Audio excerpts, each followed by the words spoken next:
Welcome to a new episode of the Hands-On Business Podcast. Hopefully, we'll continue to bring you actionable tips and advice on growing your business. Today, I welcome Jane Bayler to the show. So welcome, Jane.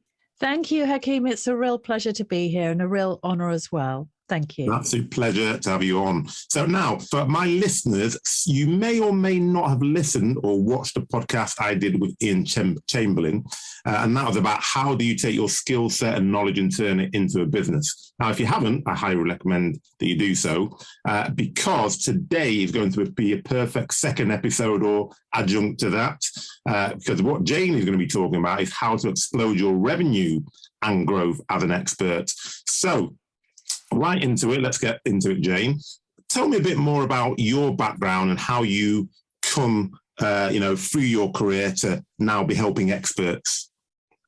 Yeah, so I spent around 20 years working in media and entertainment in London. So I worked for global advertising agencies, big television companies, marketing agencies like an events agency, and working on market-leading brands such as British Airways, ITV, Coca-Cola, Discovery Networks, and so on, just helping them build their business through marketing and advertising and all of those wonderful things that we love to talk about.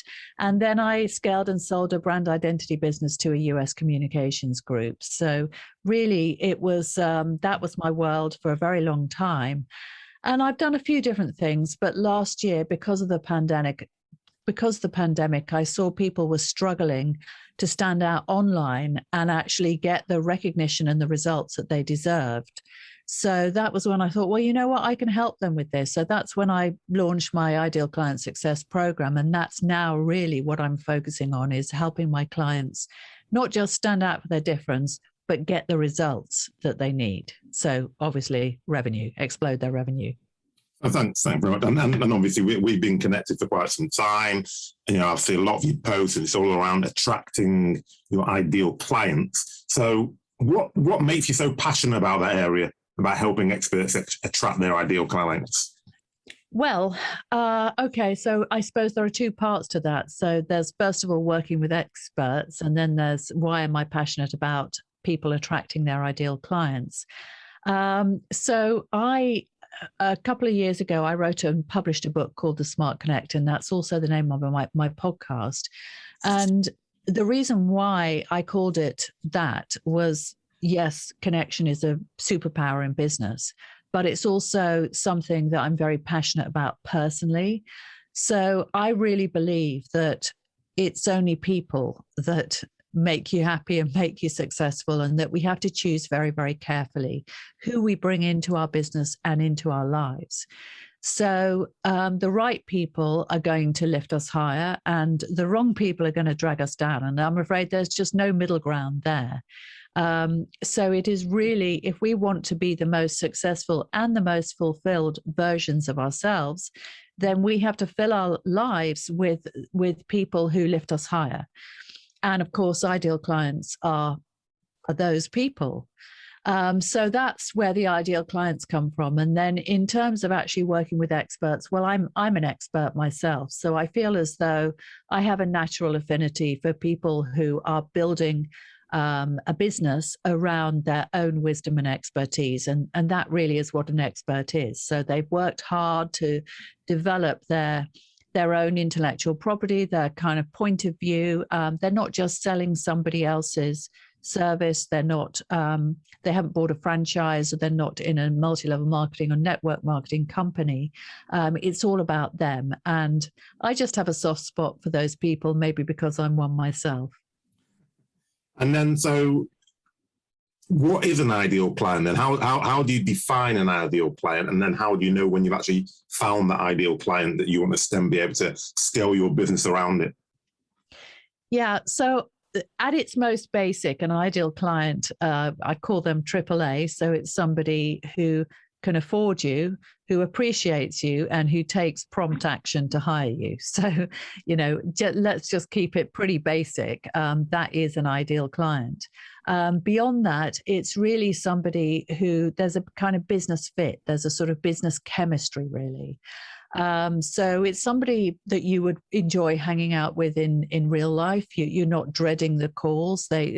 You don't leave every encounter with them feeling disappointed or upset or kind of annoyed because they are just on your back and giving you a hard time. You're just aligned, I suppose, is probably the best way of describing it. And then apart from that, you have the solution to the problem that they have. So you can help them solve their problem. And because of that, it feels good to both of you. So it's not complicated, but it's important.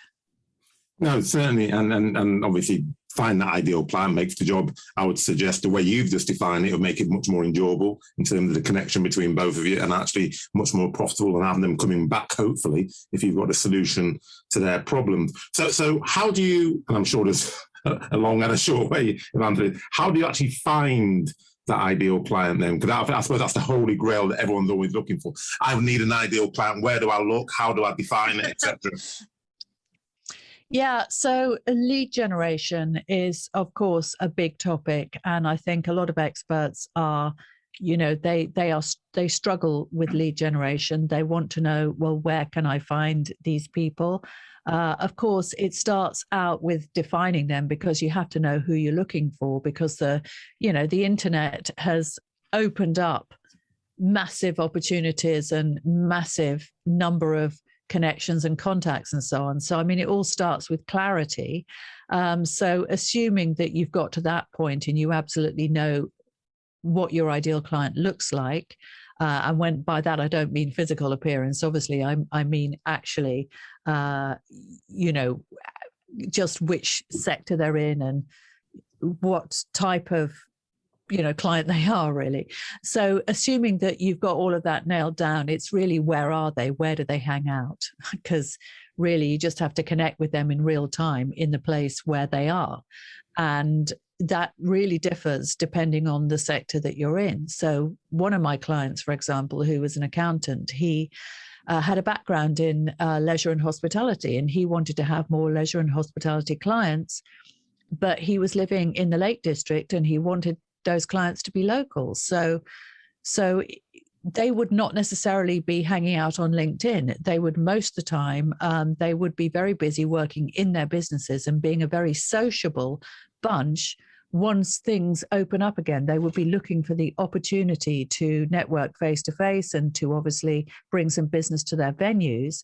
So with him, the obvious solution was to actually start his own networking event and bring all these business owners, these hospitality business owners, actually into that event as partners, and also, bringing business to their venues, their hotels, their restaurants, and so on.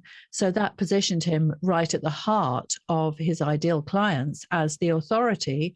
And therefore, he would be the person that they would turn to and choose first, because he'd built that kind of low pressure relationship with them where he was really adding value to them, just as they would want to add value to him.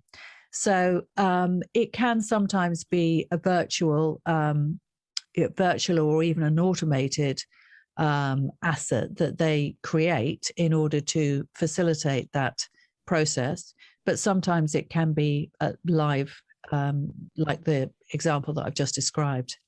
And that's a really critical point, actually, because I speak to lots of people who, when they're trying to build a list or, get leads, have in their mind a fixed view of, I have to go on LinkedIn, or I have to go on Facebook, or I have to go on Twitter. And I'm similar to yourself. I'm always saying, well, if that's where your customers are, it's not about where you enjoy hanging about. It's about where are your customers if you're trying to gain them. So that's a really good example, because automatically people in this day and age would have assumed, no point in doing a network event. No, get on LinkedIn and, start. But if you've just identified, if your customers aren't there, you can be on LinkedIn every day, all day, putting loads of good content out. But if your customers are somewhere else, that's where you actually need to be. Well, exactly. So we should always never make the mistake in marketing of assuming that everybody else is like us, because Yes. they're not. We might like we met on LinkedIn. We like hanging out on LinkedIn, but yeah, do our clients? Well, maybe they do. Well, it's interesting. Moving on, because I interviewed Guillaume with last, I can't remember when it was now, but anyway, before Christmas or around Christmas, and he was like talking about narrative and storytelling, and obviously you've had a brand identity business, so I'm pretty sure that you're spot on when it comes to messaging. How important is that messaging when you try to find an ideal client, and how would you build that to make sure that you've got the ideal client, but now you need to actually give them something that attracts them towards you? So it's absolutely critical, and it's far more important than ever before. So when you think about it, before the internet, or even like say 10 years ago, there was still a lot of businesses. Right, let's go back 20 years. So a lot of businesses, they were local, right? They were locally based because not many people were using the internet to find clients, or it was really just in its infancy. And so there was big business, and then there was local business. And now it's just changed completely. And yes, local business still exists, but the pool is so much smaller. Most businesses are online, and what that means is that they have technically the whole world at their fingertips, really. But it's the same for your clients. They also have your competitors just at the click of a button. What's the thing that will stop them from choosing them over you is, of course, your messaging. It's what you say and how you say it. So it's so important. I can't overestimate the importance of it, and that's a very big part of what I do with my clients, as well as I help them get that part right. Excellent. So I mean, if obviously somebody wants to get that part right and then come to you, if they weren't going to come to you, and I don't know why they wouldn't, but if say for them they wouldn't, what would be your starting point for them to sort of like say, well, actually I need to work on my messaging? What are those key steps that help them to start getting a narrative and a story that actually attracts those ideal clients? Yeah, so the most important thing really is what is the golden result? This is the thing that I always say to my clients. You have to be able to articulate that. So, for example, if somebody says to me, if I was like, they cornered me at a party and they said, well, what is it that you actually do, Jane? And I want to get that conversation out of the way really quickly and just get on to having some fun. And I'd say, well, I help my clients get chosen first. So really people need to be able to articulate their golden outcome, or the result that they achieve for their clients, as quickly and as easily as that. So that's the first thing. That's really important. And a lot of people can't do that. They haven't really thought about it, or they're not marketers themselves, and they don't know how to do it. And that's really, where I come in. So that's important. And then there are other things like, do you have a process? Do you have steps? Do you have frameworks? And can you explain them in really simple terms? Because people don't pay attention if you start using jargon or you start using complicated language, because you're asking them to work too hard. People are lazy. They love things that are simple. So if you can speak to them just like you would speak to a 6-year-old child, and just explain things in that very simple way using simple language, then they're far more likely to be interested in taking things further, because they're like, oh, this person's going to make my life easy. And we all love easy, right? We all love simple. Oh, no, we definitely do. And I actually use my children as a test bed for a lot of my messaging, actually. Not quite 6, but 12 and 14 now. So they're probably getting a bit too intelligent for me to run it by, because they're running rings around me, to be honest. But so messaging is important. So is there anything else that I'm always looking for top tips, because that's what people listen for. So you've got messaging. We've talked about firstly identifying the ideal client, then obviously looking at lead generation, which is then about, making sure you're going to the right places to see where those people that are your ideal clients are, then getting the messaging right, talks about the golden results, and then having a nice, easy way of explaining that. So what else would you say is critical in terms of really exploding that growth? Because that's really what you focus on, isn't it? Once you've got those ideal clients, it's then making sure that you can drive the growth through those and attracting more of those. Yeah, that's right. Well, this next thing that I'm going to talk about is something that you will understand well as well, Hakeem, because both you and I are podcasters. So a podcast is really what I call an authority asset. So it's something that sits between you and your ideal client, that actually dispels some of their objections, and it gives them information, and it maybe corrects some faulty thinking that they might have about you or what you do, so that it kind of precedes you.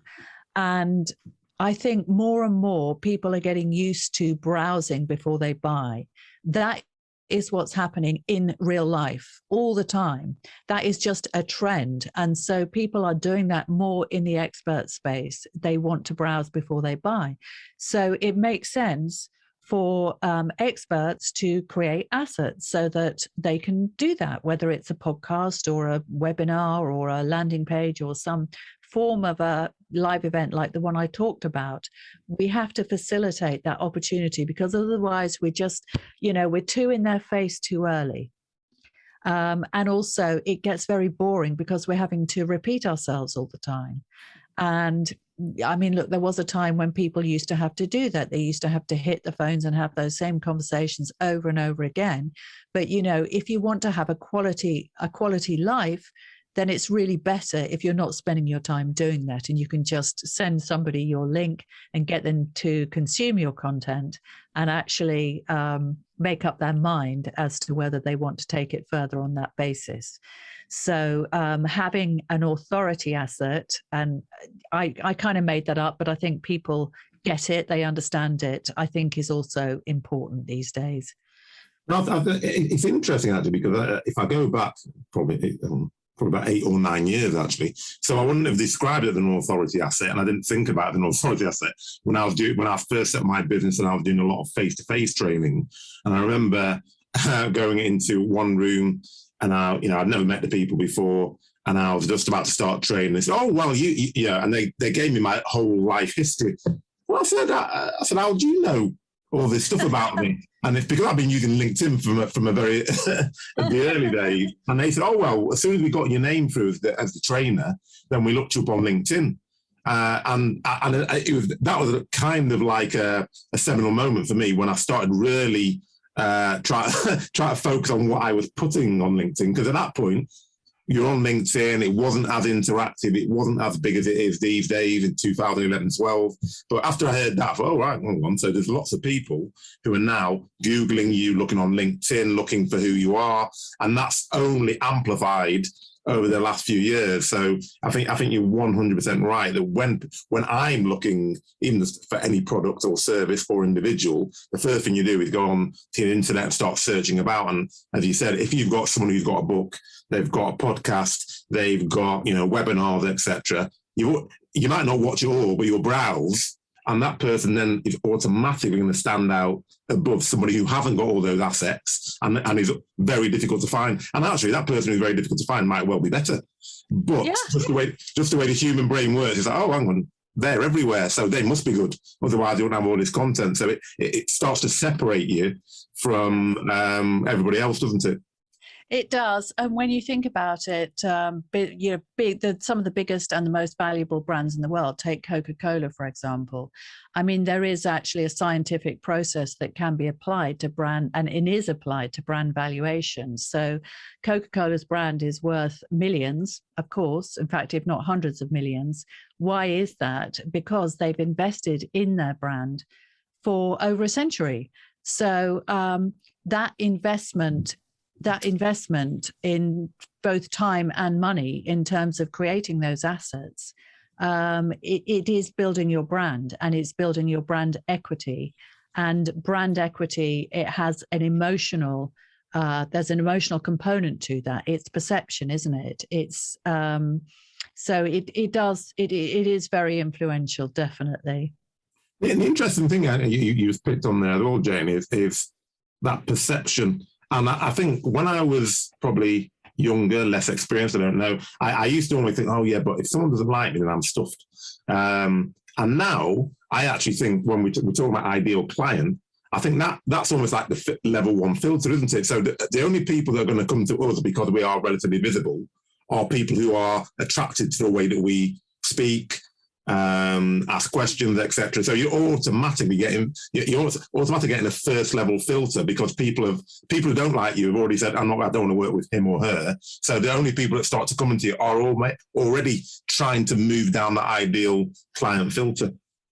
Yeah, that's a really, really good point as well, Hakeem, because as you said, some people are just not going to like us, but they can find out early and easily without bothering us, because it's a much more disappointing experience if we actually proceed to have a phone call with this person or a Zoom call or something, and there's an obvious disconnect and they really don't understand what we do, and we're not getting those warm vibes.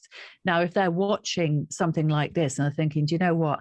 I don't know what they're talking about. This is all a load of nonsense, this brand stuff. I don't like it at all. What a load of rubbish. Well, do we care? We don't even know, do we? So exactly. So that's all good in my books. Exactly. So it's all sounding very easy. You've got a business, you're an expert, or you think you're an expert. You think, oh, right, yeah, well, all I need to do is attract some ideal client, do some of these things that Jane's talking about. I'm sure it's not that easy. So I'm just going to go down the path of the downsides first. So to wrap it up in a positive, if you were to go back to at the beginning of your journey when you started that try to help experts, what would you do differently now, or what do you do differently now than you did at that point? That can be a learning to people who are listening and watching to this? Yeah, so I think it's very important to validate your offer. So I think what I did, being a marketer, I'm always keen to jump in and start creating stuff. So I jumped in, I created my automated webinar, and you know what? I look at it now and I think actually it's pretty good. But there are some things that I didn't know at that time. For example, when I started my business, I actually thought, because I was getting approached by network marketers and multi-level marketers, because obviously they want clients. They want as many clients as they possibly can. So they were attracted to my message. But I realized when I got them on the phone that they were not my ideal clients, because they were already within let's call it a selling and marketing system. So I didn't really know that at the time. So they're just like little things that I put into that automated content that I feel now that wasn't quite right. So I think the main thing, if I have to say what would I have done differently, is I would have validated my offer in a live way, which means that I probably would have done more live content. And I still do a live monthly webinar, and I get a lot of feedback from it. And people say to me afterwards, I really like that bit that you said, where you said that, or, oh, that bit went on a bit too long. And even my clients, they come to it and they say, I think you should have made that bit short. And it's like, well, thank you. That's really, really helpful feedback. So I think it's very important, really, just to be in very, very close dialogue with your audience, particularly at the beginning. So I think that's the answer to that question. Thank you very much, Val. Yeah, interesting. An old boss of mine who I respect very greatly once said to me, feedback is the breakfast of champions. And I genuinely believe it, because you learn. If you're an expert, you automatically feel you know a lot. And I think opening yourself up to actually getting, as you just mentioned, feedback and validation from your customer base excels where you're getting to. I think it's sometimes hard, because you think I've put loads of work into that and it's great, and then someone says, oh yeah, but you could have done this better, you could have done that better. And I think just accepting that and then working on it rather than, because I've seen some people when you give them feedback, it's almost like, yeah, thanks very much, but I'm going to keep doing what I was always doing. And you're thinking, well, all right, that's fine, but your customers are telling you one thing and your ideal clients are telling you that. Surely you should really be listening to what they're telling you. So that's a really good advice in terms of validating your offers. So in terms of growing and exploding that, because obviously you've got the ideal clients, you've got everything working well. The next step is, all right, well, I'm doing all right, I'm making a reasonable amount, but then people want to know, how do I scale it? How do I take it from maybe, I don't know, 30 grand a year to 100 grand, from 100 grand to 500 grand, etc. What are your key steps for really scaling it? Yeah, so I mean, the first thing is you have to have effective lead generation systems, whatever those are. So, you can use paid traffic, Facebook ads or whatever, or, you can, I'm working at the moment, I've actually taken them on as a client. They're a LinkedIn lead generation agency. They're really, really good at what they do.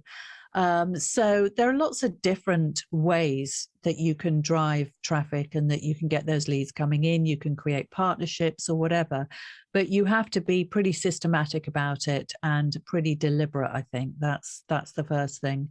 And then secondly, the point about systems is an important one, and process. So really it is not possible to scale, say, to multiple six figures if you think that you can do it all alone without a team.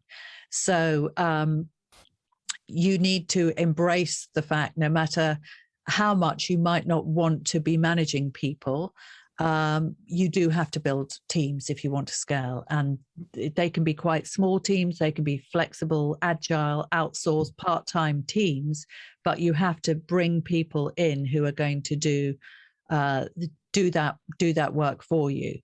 And I think I've just got one other tip, which is about outsourcing. So don't outsource stuff that you don't understand. If it's within your core, area of business. Fine to outsource accounting, for example, if you're not an accounting or law or something legal work.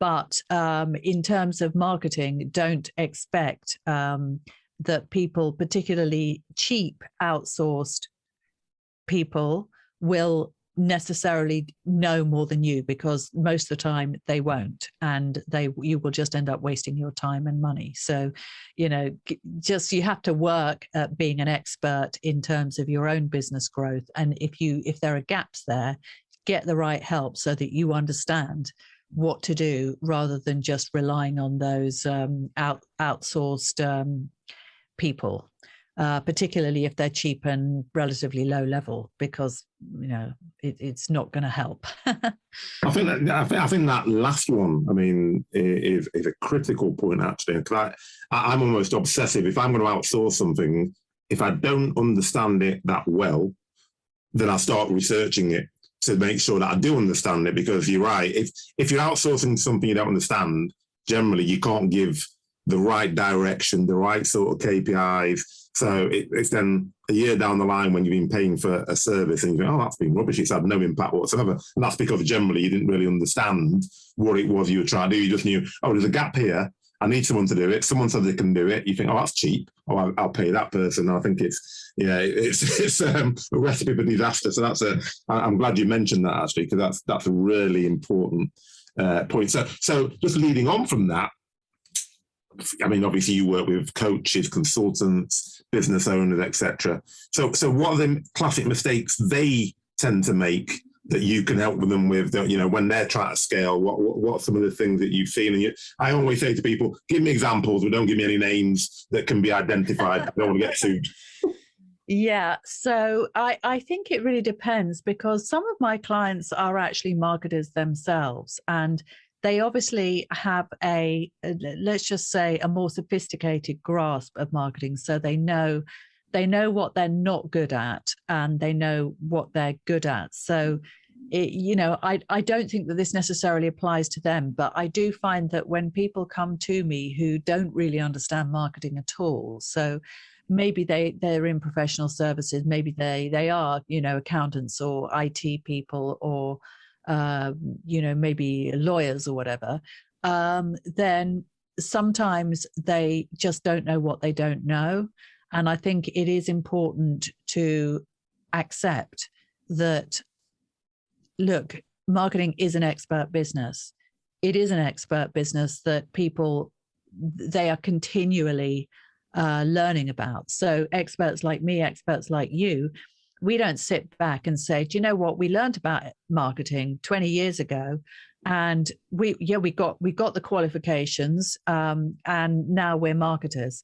We learn. It's ever changing, the marketing landscape, and if you are immersed in marketing all the time, you inevitably are going to be a really good guide of people who don't understand it. So I think what I see them do really, and they do come to me and they say, I spent all this money on a lead generation agency and it was absolutely rubbish. So I get that a lot. It's like, well, okay, so how much were you paying them? Well, I was paying them like £200 a month and they didn't do. I was like, okay. Yeah. Yeah, no, I think having a thirst for knowledge, which is what you're defining, and I always push that upon anyone I work with or work for, is if you're stationary in your knowledge, you're going backwards, really. And especially in our space, you're going backwards at a rate of knots, because the landscape is changing so rapidly that, people are going to surpass you, and people who maybe not have as much expert knowledge as you will surpass you, because they know how to get to the audience and they know how to market themselves, they know how to brand themselves. So I think that's a really important point. I mean, I'm constantly reading, and I'm always thinking, am I reading enough? Because you try to read as much as possible, and then you read one book and you think, oh, hang on, well, that's actually a year old. I need to read something else. I'm fortunate because I actually love reading, and I love reading workbooks as well. As in terms of sales, marketing, business books, I love those sorts of books. Whereas I'm not really a fan of the fiction books as much. Yeah, well, I know you come from a scientific background, don't you? Yes. Hakeem. So you're probably more kind of I know we've obviously talked before, but you're perhaps more kind of factual and kind of data orientated, and that's great in marketing, because what it means is that you really, you're going to be really strong on all that metrics stuff, which is very, very important. Whereas I think with me, I'm more of a creative type. So, I come from a creative background. I studied drama and English, so I worked in the theatre as well as film. And, so I love all the creative stuff. And I think that there's a place for everybody really in marketing. It's just such a big field that if you are somebody who's creative, you're going to stand out for that reason. And if you're somebody who's quite data driven and quite kind of scientific and quite specific in terms of, your approach, then that's great as well. But I think one thing that you said that is really true is that you just do have to have that thirst for learning, however you get it. And sometimes I do get inspired by creative books or plays or films or whatever. But we've got to keep learning about our industry and about those changes. So however we do it, it's like ongoing professional development, isn't it? No, yeah, it definitely is. And just what you said there about being data driven or creative. Then earlier on, you talked about, in terms of scaling your business, one of the things you can do is, networking, actually, partnerships, because I would say that obviously what you're always trying to do is get that balance of creativity and data, etc. But generally people gravitate towards one or the other, don't they? So in my business, I know that I'm not saying I'm not creative, but I'm not the most creative person ever. So I always gravitate towards people who are creative, who may not be as data driven as me, because then you've got a nice a much better blend if you're trying to deliver something, as opposed to thinking, I'll just do it the way I do it, because there's always lots of other ways and other ideas to sort of like try and support the gaps that you have. Yeah, and I think that really is, the nice thing about marketing as well, because leverage teams. It's an environment where people's strengths can fit together really nicely and produce incredible outcomes. So I saw that a lot in my agency days, and just the way that teams would come together around projects was, phenomenal, really, in terms of some of the impact and the results. So, completely agree with that. Excellent. So, I mean, one of the things you talked about when we were talking about key things for success was the first one. You said systems and processes. So, when you talk about systems and processes, is that in this current world, is that always tech, or is it? Can it be something else, or is tech what you're talking about when you're talking about systems and processes? Well, systems and process do tend to be quite tech driven, don't they? And so a lot of it, I would say, probably 80%, 80 to 90% of it is tech driven. There are also communication systems, communication sort of protocol. I think that's important. So, but communications could be a little bit more fluid. I don't really know. What do you think, Hakeem? Well, I'm data driven, so I love tech. Yeah. So, and actually, I remember when I first started my business, I was one of those people that every time there was a tech, do this and you can get more YouTube views, I'll try it. Then do this and you get more Facebook likes, and do this. So I was always looking at those things. And then what I always found out was actually, if you learn how to do it yourself, then you get better interaction. And there may be tools like scheduling tools, etc., which make your life a lot easier. But I think any tech that says we're going to do it all for you and all you have to do is press a button, I avoid it like the plague now. Whereas before I used to think, this would be great, that'll really save my time. So yeah, I think that tech is important. But again, similar to what you were saying about outsourcing, I think you have to understand the basics of what you are trying to do before you start using the tech. Because I've used a couple of my younger relatives in my early days. I used a couple of nephews, gave them some little bits of work to do when I was building. When I used to do a lot on Facebook, and I had a Facebook.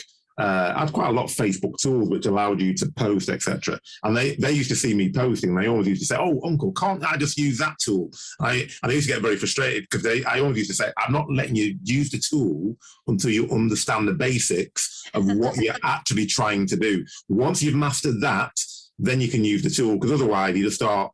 You're not really learning how to the art of what you're trying to do. You're just thinking, I press a button and it works. And I think that's dangerous. Yeah, and I think that's a really good point about tech, because tech is a tool. And sometimes I see people, they're posting things like, what tech shall I use as an expert? And I don't think there's anything wrong with that, because if people on my program, they say, well, what do you use? And I say, well, I use this and I use that. And I think that they're really good. So it's easy to kind of recommend the tech that you use, but I think that at the end of the day, all it is really just, it's a pipeline, isn't it? It's a pipeline to get your message out to your clients in the most frictionless way possible.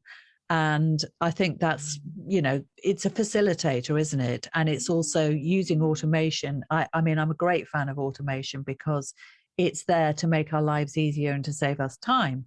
So if we learn how to use it in a smart way, then that's great, but it doesn't replace the importance of the message and the message to market fit. That is the thing that matters most of all, and it always has mattered all the way in marketing, all the way back. Because there's always been tech innovation in marketing, and it's welcome, of course, but really it is the message that is the most important thing. I think that's going to be like 80% of your results is what you say and how you say it.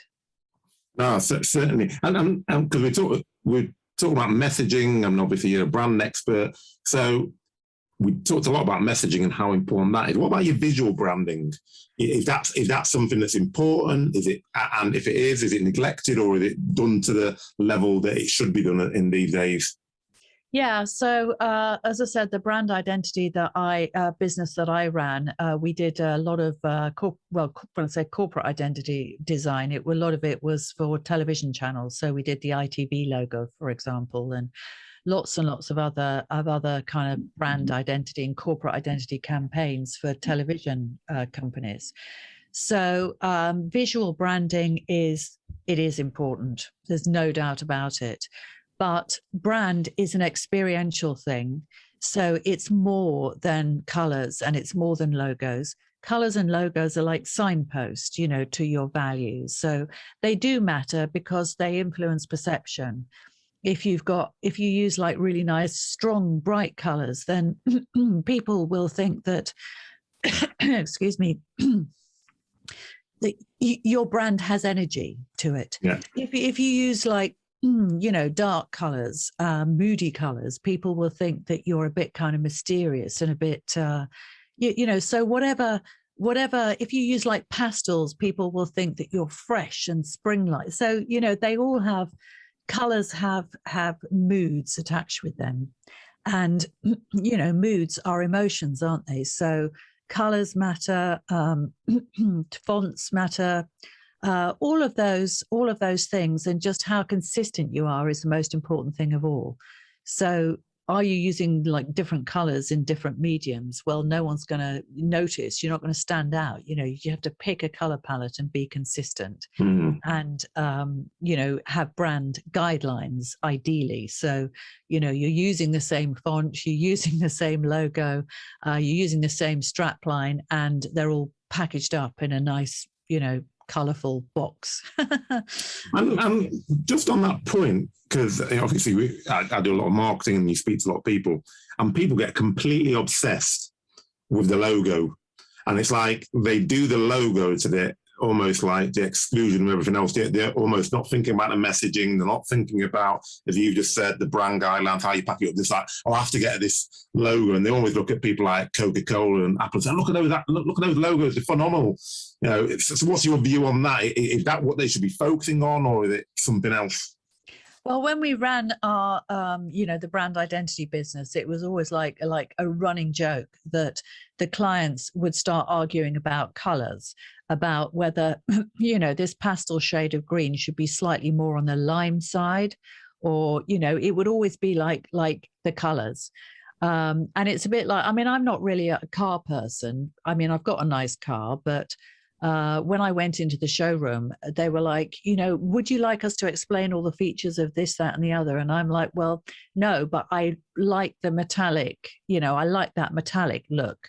I prefer black to white, so I would just talk about the things that I understood, which are really, the colors and the paint finish, more than anything. So a lot of the time people they'll get very anal, let's just say, around the logo or around the colors, because they don't really understand very much more. So we used to kind of humor the clients and just let them have their say, and a little bit more lime in that pastel green or whatever. Oh yeah, we can do that. But it's not what matters. It's unimportant, really. Tweaking the logo, it's okay. And we used to certainly make a real big deal of it, because clients would pay us a lot for logo designs. So we would have, when we did the ITV, I still remember we had like a wall full of designs, and we had an argument and a compelling case for every single one, because that's what you have to do in order to justify the fee. It's true. That's how agencies work. I don't do that now with my clients. Obviously, I just like, look, just get on with it. Just decide, choose that one, and that one will do. Well, it's interesting. I have this debate anytime where there's a branding exercise and people are getting obsessed with the logo.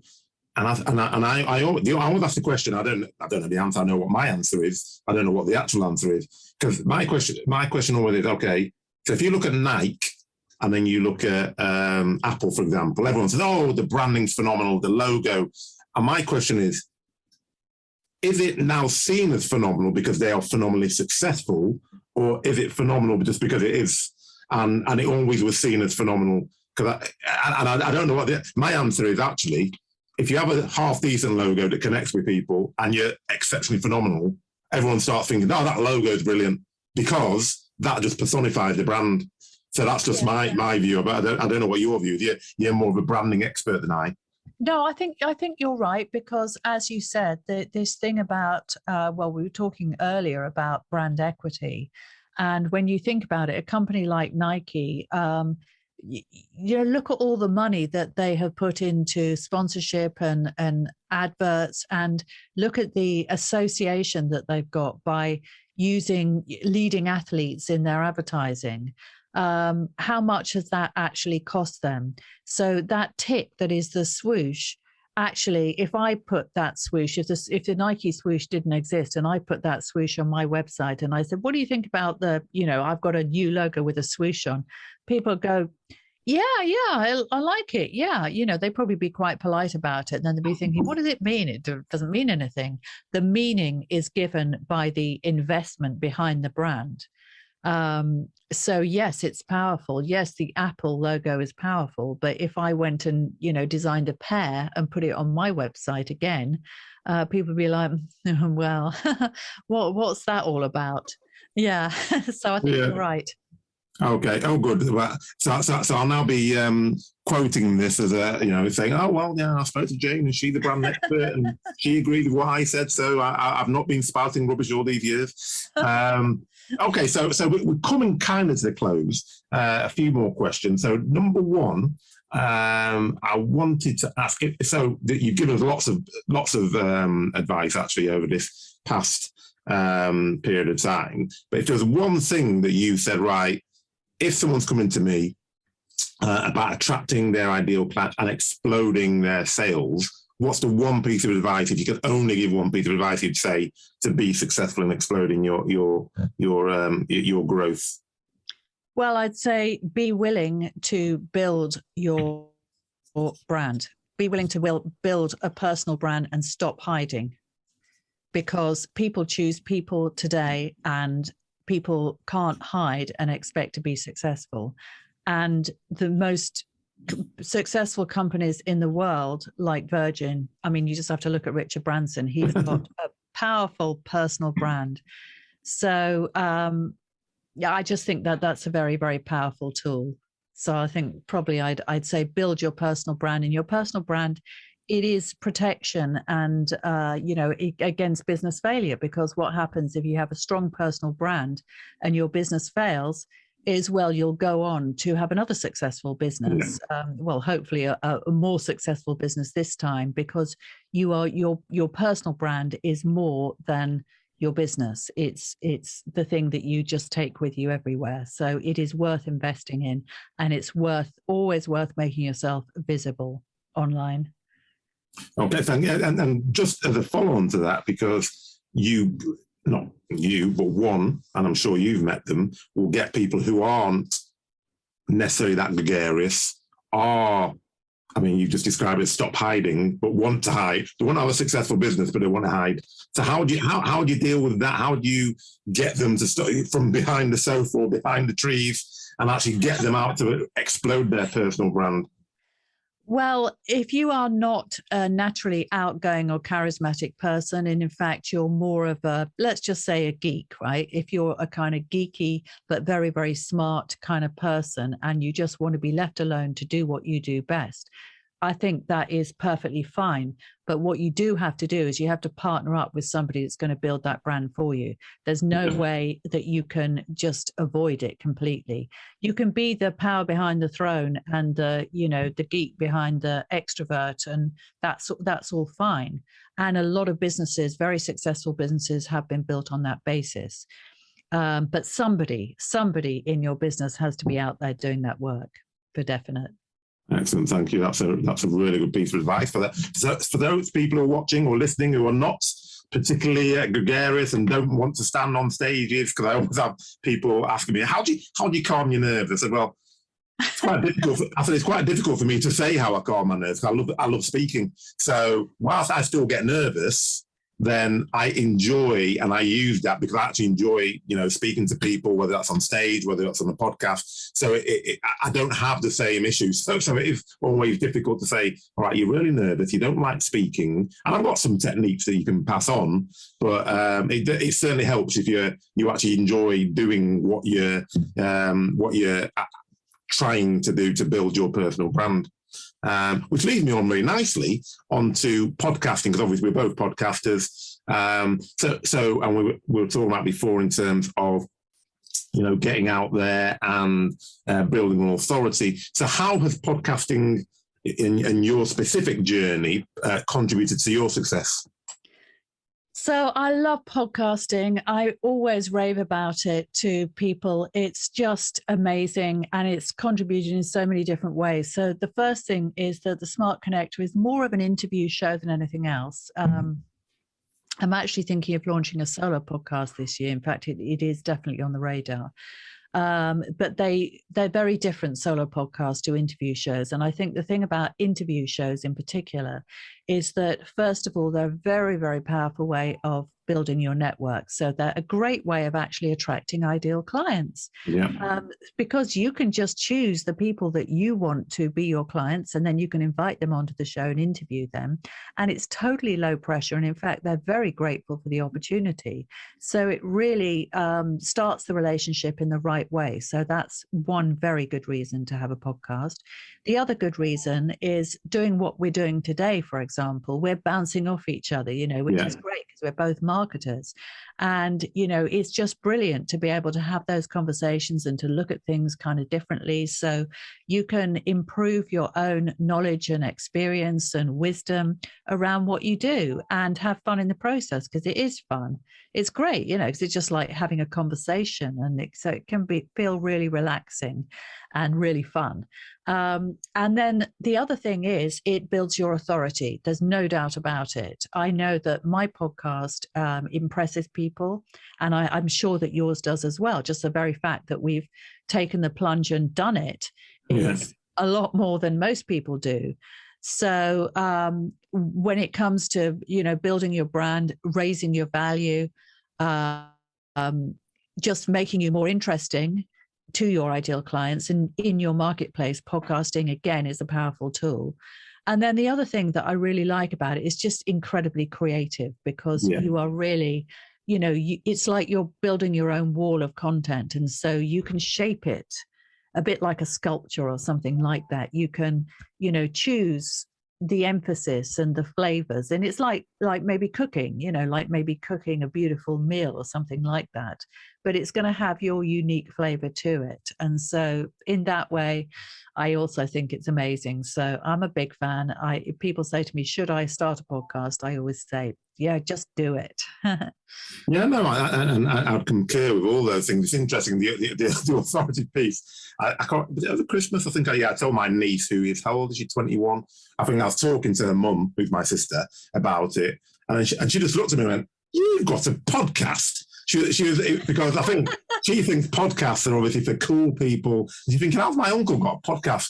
And so when she looked at it, she goes, oh, that's quite impressive, that is. So I was actually more pleased about that than actually any business person who's ever looked at my podcast and said, oh yeah, that's really useful. That I found that content really good. Because I think people do think that to do a podcast, you have to be some kind of genius. You have to be really highbrow. And I think, as you said, I think you have to have an expertise in certain areas. But more importantly, I think you just have to be able to network and get the right guests on. Because like you, I try as much as possible to not worry about what I'm going to be doing, because I'm asking the questions and I can add comments. But if you get the right people on like yourself, Jane, then actually that's what captivates audiences. And as you said, the single person podcast is a lot more difficult, because you're having to continually come up with content, and you're having to continually captivate on topics that you hope that your ideal client will be attracted to. Where this way, I think, is a nice way to get into it, because it builds your confidence. And I'm sure you found it. I certainly have. When I first started, I didn't really have a clue what I was doing, to be honest. I thought, I want to do a podcast. And I don't, I think I've got a bit of expertise about sales and marketing, so I want to do that. I didn't really know which guests I was going to get on, so I just started asking lots of people who I respected and got them on. But then as the time goes on, you get more confident, you enjoy it more. And actually, I now actively look forward to podcasting, whereas before, the first few is like I was sweating and thinking, oh my God, well, so I would recommend it as highly as you do. I really, really enjoy it. And long may it continue. Yes, definitely. And I think the point that you made about cutting your teeth on an interview show, I think is quite good because, doing a solo podcast, as you said, it's like a bit of a kind of, I'm going to have to really, really step into the limelight now. And I'm really going to have to work hard to make what I say interesting and to get the message out and build my authority without that support really of a guest. But again, that's a very good thing to do because, just to go back to an earlier point, it gives people the opportunity to browse and engage with your personal wall of content without anybody else's voice coming in. So I am planning on doing it. Yeah. Excellent. So we'll look out for that. And then in the meantime, if there's somebody on there who's thinking, oh yeah, I need ideal clients, how do they get hold of you, Jane? Yeah, so I have a website, which is www.janebayler.com. I'm on LinkedIn most days. In fact, I'm on most social media platforms. So I've got a Facebook group called The Smart Connector, and that's got around 4,000 members. So I'm quite often there as well. So yeah, just reach out to me on social media or go to my website and book a call. I'd love to hear from you. No problem. And I'll put those links in the podcast. So when you are watching or viewing this podcast, watching or viewing, that's the same thing, watching or listening to the podcast, then the links will be below this. So thank you very much, Jane. It's been a pleasure, as I knew it would be, and I've really enjoyed it. Yeah, I've really enjoyed it too, Hakeem. Thank you so much for having me on. And thank you also for being my guest because our interview together was also fantastic. I don't think it's been released yet, but I think it's scheduled for release shortly. So I'm looking forward to that. Excellent. Thank you very much, Jane. Bye for now. Bye.